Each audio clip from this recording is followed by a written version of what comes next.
Back to the channel, everybody. I'm Lady Nikki, and with Married to Medicine. If you have not already gone over and watched, please go back and when you finish this video and go watch my Escape Still Kicking It review, as well as my Real Housewives of Atlanta. Both of those are up.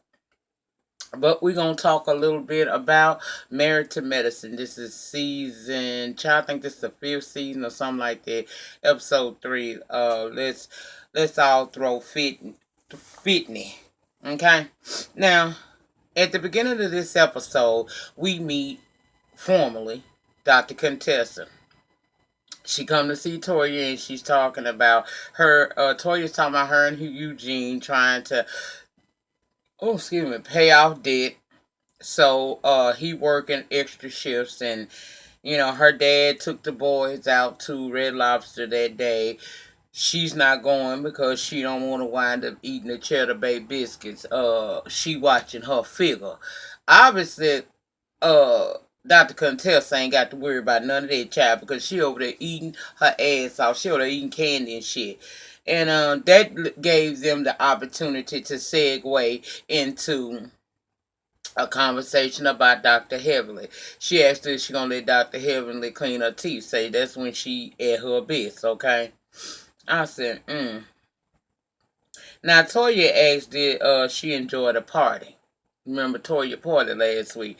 And she said she did. She was cool with everybody. But she would be really, really happy and wouldn't lose a moment of sleep if she's able to stay away from Wrecking Ralph. Also known as Heavenly, okay? Now, Dr. Heavenly is at her house and she's talking with her, I think, 11-year-old daughter, Alaura, and she telling her about what happened over at Toya's party. And I'm sitting here thinking to myself, now, Dr. Heavenly, this ain't even a teenage girl. And you telling her about what went down with you, what went on at Toya party in reference to you falling out with Dr. as you call her, Contessa. But it's pronounced Contessa, Heavenly being shady. And I love the bitch, but girl, no. Anyway, she told a girl about it, and basically, even at 11, this girl very mature because she was able to tell her mama that, sometimes you can be a bit abrasive. And Heavenly said Toya always got somebody new around them, and they always seem to come at her. Now, I don't agree with that. I think that sometimes you get comfortable with it just being the set of girls, Simone, Jackie, Heavenly, Toya, Quad, and you don't want nobody else in, and you give them a hard time. You try and true them before you let them into your fucking organization. And I guess in a sense you best to nowadays, honey, because you never know what you gonna be letting into your atmosphere, and you don't want no bullshit. So in a way, I can understand why you are the way you are, but then sometimes you just be taking it too far, bitch. Now I told you talking to Contessa, saying Heavenly just like that, and once you show her who you are and clap back at her ass, Heavenly tends to respect you more at that point, as if she really is hazing her people that try to come into their clique. But Contessa says she'll try and see if she can work things out with with Heavenly again. Then Toya tell Contessa Heavenly like that with everybody, and including her. And sometimes it's drama, but in the end of it all, they end up laughing and talking and having a great time with one another. So in other words, girl, don't be too alarmed by Heavenly overbearing presence. All you gotta do is let her know that you ain't about that bullshit and she can't handle you, and usually she'll back up and give you a little 50 feet so that you can breathe. Okay? Heavenly say she trying to be a better person since Toya is who she knew first. But she don't like the fact that the girl come at her always with what she considers to be some mess. Alaura told her just be nice and people will listen to what you have to say. Heavenly say, that make a lot of sense. Because her daughter basically saying if you snapping off at somebody, they gonna snap back off at your ass. But if you come to them calm, cool, and collected, you tend to get that. But when you bringing fire, You can only expect somebody else to come with more fire, making a big ass fireball that don't have to happen. And the girl was smarter than her damn mom. I said, okay, Heavenly say she gonna talk to Toya. I don't see what she really talking to Toya about, but okay. Now over the Quad's house, she pampering them dogs, and Dr. G asking her if she gonna be able to, do she think he ought to grow a beard? She told him, hell, if you can't grow it on your head, how you gonna grow it on your face? He said two different damn places. Anyway, it was small talk between the two of them when he asked her then is she coming by the office because he had to remove some of them air fresheners she had up there because it was too many. She feeling like he not crediting her for all the work she really does around the office and in the home. He want her to come through and give the office some pizzazz, as he said, but she feels he don't, realize how much she actually does. And he also gave her some more errands to run, child, without even a thank you. Just told her a whole bunch of shit he wanted her to do, and she felt like, well, damn, if you could, you gonna give me a bunch of shit to do, at least you could say it's thank you. He didn't, and that's a problem for her because she already feeling like he take her for granted. Now over to Dr. Jackie's office. She and them on the phone with one of her peoples, and they preparing to set up another fitness camp to help people, exercise and lose weight. She said the girls haven't always enjoyed the fitness, but they just don't know what was good for them. Child, Curtis been sending Dr. Jackie all kinds of gifts, and his recent one is a bouquet of very lovely flowers along with a crystal, signifying their 15th wedding anniversary that's either coming up or whatever. He been sending her all kinds of gifts, but at the end of the day, like she said, gifts is not going to fix her broken heart. And that's something he gonna have to learn. Now, Dr. Simone and her son Michael, they over at the yoga shop, and we learned he more into vanilla than he is chocolate. Ain't that something? She invited him there because she wanted to talk to him. See, he had sent her that text message asking if her and his dad was gonna be getting a divorce. He admits he's the more emotional one. Miles is not quite so emotional, and he's heard them arguing and whatnot, and it does make him concerned because he feel like if they separate, he gonna be put in a position to where he gotta choose the North House or the South House, and he don't want to do that, nor do he want to have to choose between his parents. He tell her that, in a way, when y'all doing that and saying that y'all want to break the family apart, you really not really thinking about the ramifications of what you're saying, because it's just not you and him breaking up, it's the whole family, okay? He said he don't want to ever have to choose between his parents, and she said that they are not in a good place right now, but they are working to try to better their situation. All is not lost just yet, little Michael. So calm down. We're gonna see what they gonna be able to come up with, okay? Now over to Dr. Contessa house. She comes home and her kids excited to see her. We learned she got 3 kids. She's been a doctor for 13 years. She has a military background. She's a primary care physician. Her husband, Scott, he's a family medicine doctor. They've been married for 12 years, and she told us that they don't get out much, but they keep their shit steamy at the house in the bedroom. That's how they got them 3 small kids, okay? Now, let's go to Toya house for just a minute because we need to discuss her and her dad in this conversation she was having. Now, she telling her daddy about Eugene being gone, picking up other shifts and whatnot, gone a lot more than what she would like to see him gone. We learned that Toya daddy cheated on Toya's mom when she was a child with her mother's best friend, and the mama caught them because it was all going down inside of the home that they shared as a couple. She upset because the romance is gone between her and Eugene right now. She said she was better than me. in this scene, because this girl was telling her dad about how they don't have sex but maybe once or twice a month, and that Eugene ain't really concerned about that too much. In fact, he offered to buy her a shower head, and she was like, "You know what that's for?" He was like, "Nah."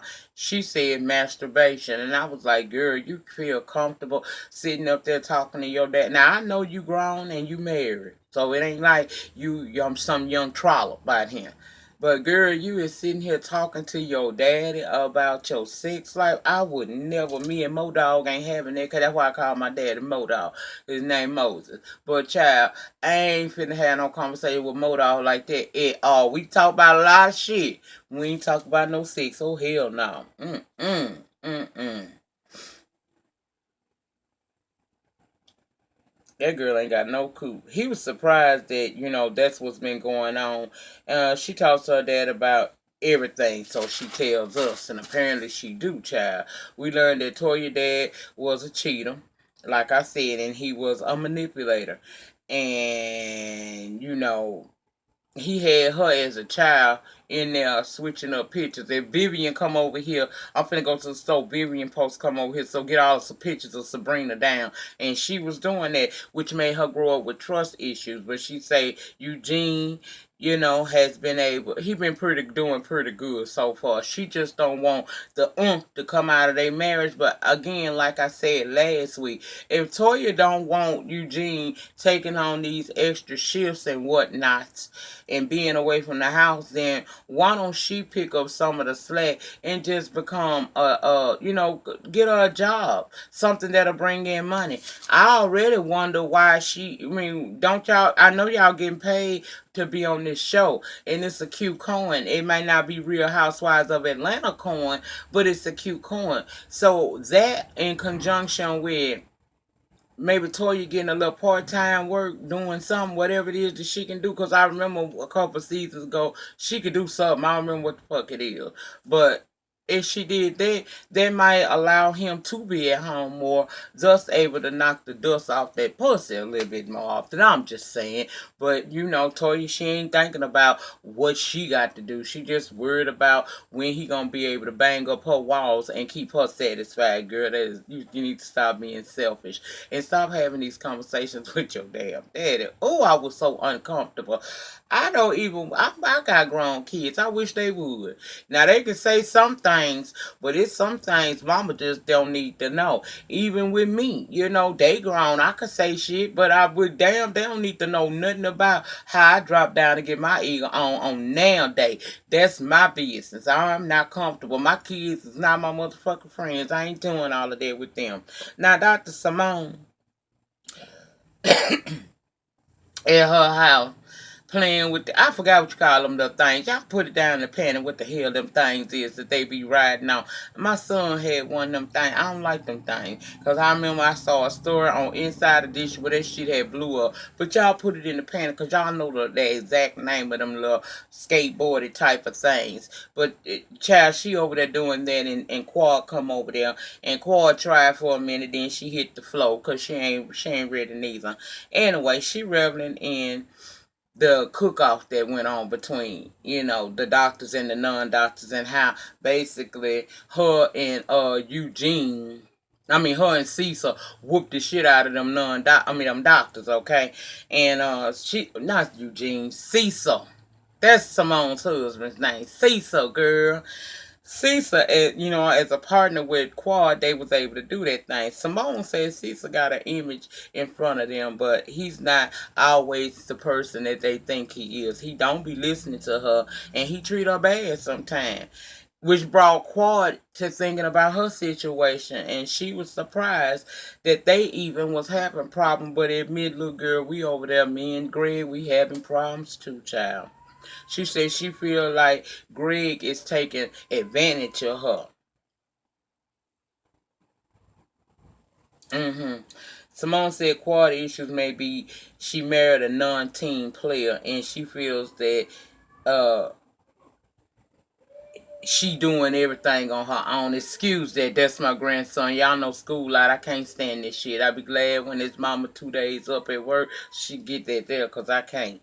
She upset that he don't seem to appreciate her and offers her to help. She said she didn't even offer to help him financially, and he refused to take anything from her. She wondered if he trying to keep taking care of everything just to have that as leverage over her head. And she got real emotional about it and said she feel unappreciated. Like I said before, with Quad, I don't think that I'm gonna tell. I don't know. Some of y'all might say that that ain't it, but I really do feel like a lot of Dr. G's issues is Quad ain't meeting him halfway when it come to that baby thing. Now that might not be it, and a lot of people was in my comments last week. Quad ain't got to have no baby. No, she don't have to have no baby. But if she don't want one, she might have should have told her husband that before she made him her husband. Because we've known since season 1, Dr. G want a baby. Now, I don't think he means any harm in what he's saying, when he say, for her to do certain things because she always made it seem like it was a partnership. Sometimes men do get so caught up in day-to-day activities and living their lives and doing the things that they got to do to be all that they can be. They do forget sometimes to stop and say, hey, I appreciate you rolling with me on this hill. I appreciate the efforts you put in. Maybe this can be solved with a simple conversation between the two of them. I don't know. All I do know is I know that I feel like some of the way he acts is because he's still feeling some kind of way that here we are, 5, 6 seasons in, and she don't want to have that conversation with no damn about no baby, but she got them dogs around there that she treat like babies. So if she don't want to have a baby, that might be something she should have told her husband, and clearly she didn't because this man been talking about a baby since season 1. Okay. We see Dr. Jackie getting her fitness stuff together. She got patients. She got patients out there on that field. She got breast cancer survivors and her friends. Simone told her she couldn't come because she on call, but Dr. Jackie said, best believe I'm going to call over to that hospital and make sure because they don't be wanting to do that get fit shit. Now, Heavenly says she ain't going to talk to Toya until the party is over because she don't want Jackie to wind up putting her ass up out of there because Jackie will put their ass out if they get started. Now, they start the events and, they placed in groups and like I said, it looked like a fun time to me. It did. But afterwards, Heavenly says she need to give Toya a piece of her mind now. So she called Toya over and it's about what happened at Toya's party. In Heavenly's mind, Toya was being messy when she brought Contessa over there to her. In the book of Toya mind, no, I wasn't trying to be messy. I wanted y'all to solve the problem because clearly something had gone on between the two of y'all, and I didn't want it to escalate when it probably wasn't much of anything. Now, in Heavenly mind, Toya is lying and being messy. Toya said, well, if I'm so messy, why have I been able to be your friend for the last 9 years? Heavenly say, because I like you and I'm trying not to be messy with you no more, Toya, but I feel like you lied because if that girl had a problem with me, she should have came and said what she had to say to me on her own. Well, Dr. Heavenly, not necessarily so, because if you done already snapped at me and I really don't understand why you did it, the last thing I'm going to do is feel comfortable enough to come to you and say anything to you. Toya was only trying to stop a situation from happening that we done seen happen in seasons before with you and the new people that come on this show. Heavenly couldn't take this, so she gets mad and says she gonna walk off because Toya is lying. Okay? And Dr. Jackie, in fact, she had told the girl to shut the fuck up. Dr. Jackie is sitting over there looking like, oh Lord, here we go again. I can't take these hoes nowhere.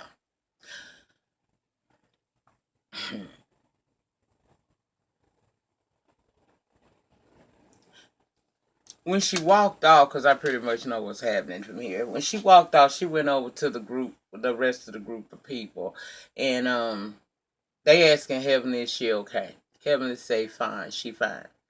Toya comes over there and she basically want to explain to Heavenly, look, I'm not trying to be fucking messy this time. This might be my damn MO, but this wasn't what I was doing. I know that if we don't bring a calm to the storm that is Heavenly when she gets into it with somebody, then we ain't gonna never have no peace until Heavenly is okay with that person again. Heavenly gonna shade, she gonna talk shit, she gonna do all that shit. So Contessa comes over there, and basically Contessa owned her shit. She said, look, I did feel some kind of way, so Toya wasn't being necessarily messy.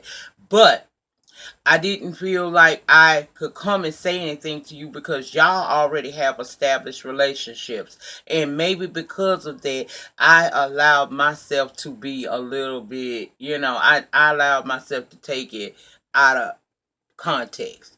And because of that, I can apologize for what I've done and we can start anew. And basically, they got past that damn thing. It didn't take nothing but a little conversation.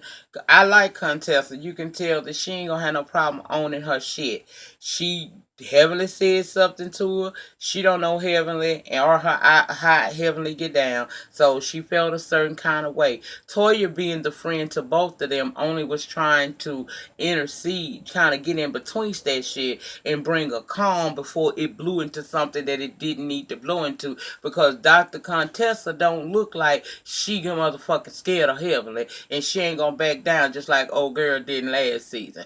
And so keep down confusion. Let me try to stop this because I see that it's I see it's a shift in the atmosphere, and we don't want it unless the shit is positive. And that's what I got out of it.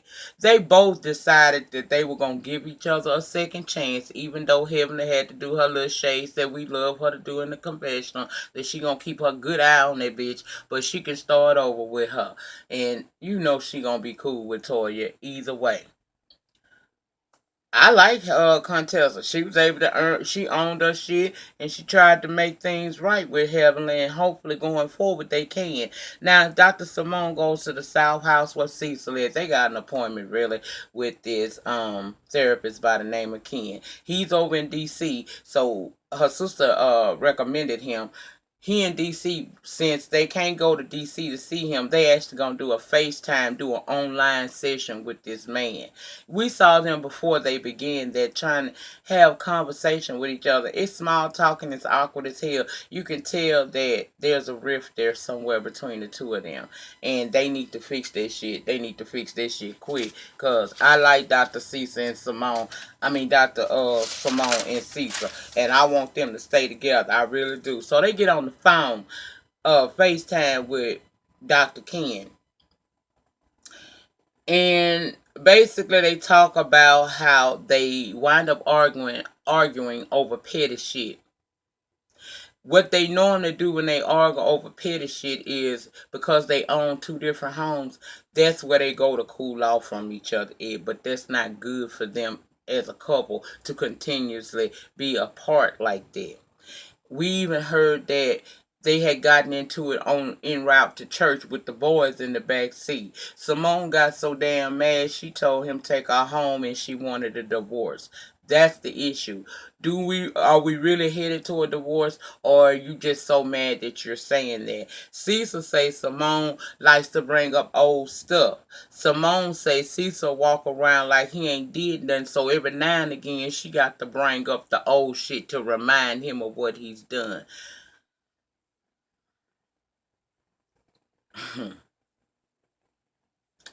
If it's old and y'all work past it, you shouldn't bring it up again. I don't give a damn what's going on. If it's old and you work past it. If you ain't past it, then y'all need to be dealing with situations as they come so that you can get past of it. She feel like he mean and he don't want to do nothing, to make them better. They don't even go out with each other no more. They go out, but they go out separately. She says she can't even get a I love you. And Dr. Ken notices that when Simone is talking, Cecil look very despondent. It's almost as if he's irritated with her.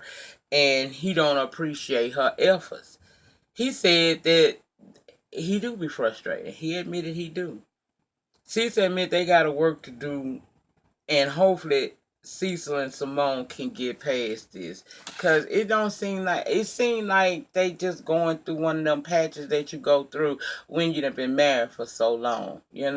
With marriage, it's not gonna be an easy thing. It's gonna be a up and down situation, and you gonna go through that rough patch that's gonna try you.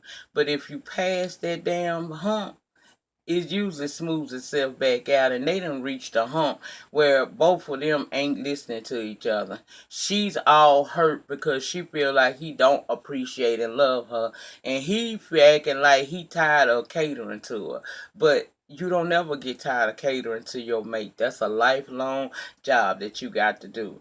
If don't nobody else look out for her feelings, you gonna have to. And I hope they can get past it. It don't seem like they really having a whole bunch of real, they not having serious issues. There's no infidelity there, nothing like that.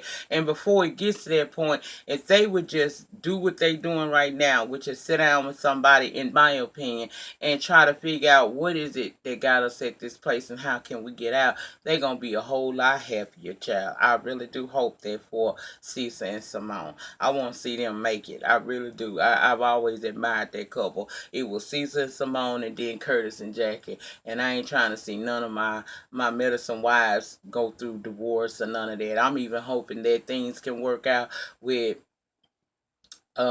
Jackie and Curtis. Like she said, she have to figure out what's gonna be best for her. What's best for her is possibly forgiving and moving on and letting this, work on her marriage more, or else divorce would be what's best for her. But right now, she don't know that. Just like Cecil and Simone don't really know that they just done. It might feel like y'all done, but y'all put too much time and effort into being together all these years to just throw it away. And I would tell any couple that, if you've been with this person for X amount of years and you've been happy, and now y'all to reach that moment where you're a little bit upset and he getting on your damn nerve, don't be so quick to dismiss that shit and throw it away, because you might have you a good man or a good woman on your hand. But everybody gets tired and everybody grow apart. It's whether or not you willing to come back together.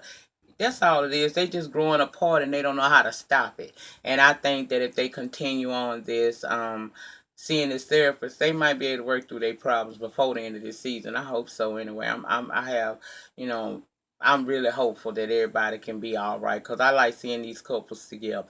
But that was it. That was all. If I left anything out you felt was pertinent, please put it down up in that panic section and we can talk about it down there. As I said on my last two videos, which is Real Housewives of Atlanta as well as Escape, there's a good possibility that I won't be able to do Love and Hip Hop New York that comes on tonight. I am contracted out this week. Y'all know, if y'all been with me for any amount of time, I am a chef and I do some fucking work. If you look at my social media pages, you'll see that I really do cook. I'm a beast with that thing. I don't advertise it, and I don't do it for everybody. It's just what it is. But I have this the time of year where I get a lot of extra business, and this year I got a whole lot of more business than what I anticipated getting, and it's under contractual work, so I have to do it because my name is out there on the line, as well as I ain't trying to be sued by none of these white folk. I'm just be honest with y'all. So there's a possibility I won't get a chance to come down here and make y'all laugh through Love and Hip Hop Hollywood. I will put the effort into it. But if I cannot, I want to extend a happy Thanksgiving to each and every one of my love things out here, and let y'all know that I am so grateful that each and every one of y'all have either my A1s from day one stuck with me, or my new people who just now started to know something about who I am. Thank y'all for coming along. I ain't perfect, bitch, but I'm just me, and I give y'all the best that I can of myself each and every time I'm on this camera. I really do. And I appreciate so many of y'all that understand that I deal with lupus, and sometimes I can't be down here being all that I can be, and y'all still embrace and love me and wait on me. So that is something that I'm definitely grateful for. I wish each and every one of y'all have a wonderful Thanksgiving holiday with your family and your friends. I hope to see you guys back after this week, and we continue on to love on each other and, just be each other's inspirations, because just like I say things down here that helps some of you, and you've told me that on several occasions, don't think y'all comments don't sometimes bring about a change in how I'm looking at situations in life. And sometimes it just helps me get out the bed some days, because I do suffer from depression with this, and it be a hard time. But I appreciate y'all. I really do. Y'all didn't have to. Y'all got so many people y'all could watch. And for those who, watch me exclusively, and those who look for me exclusively as well, I am so indebted to y'all. You'll never know how much y'all really mean to me. Y'all are truly my love things, my extended family. So thank y'all for rocking with a bitch for another year, okay? And if that with that being said, child, I want to remind y'all that the depth of your struggle will always determine the height of your success. Don't ever give up on yourself, no matter who around you do. Remember to rate, comment, subscribe, and share this video wherever it is you share videos. And I'll see you guys. If I don't see you tomorrow morning, I will see you guys back next week. Be safe. Don't eat too motherfucking much, bitch. Because we're going to be on our fitting it when we come back from these holidays. So don't eat too motherfucking much, because we're going to be really working. We're going to start getting ourselves together. For 2018, we're going to look real good, so that we can live and be around here a long time to love on our family and be loved on by our family. So that's what we're going to do. Don't overeat it at that damn table this week, okay? Because you will pay for this shit later. You'll be mad and in my damn email box telling me about shit. Just don't eat too much. Do everything in moderation, okay? And I'll see y'all. If not tomorrow, I'll see y'all next week. Have a great week. Thank y'all again for the support. I love each and every one of y'all are my boobs. And I'll see y'all when the next upload. If not tomorrow, next week, bitch. Peace.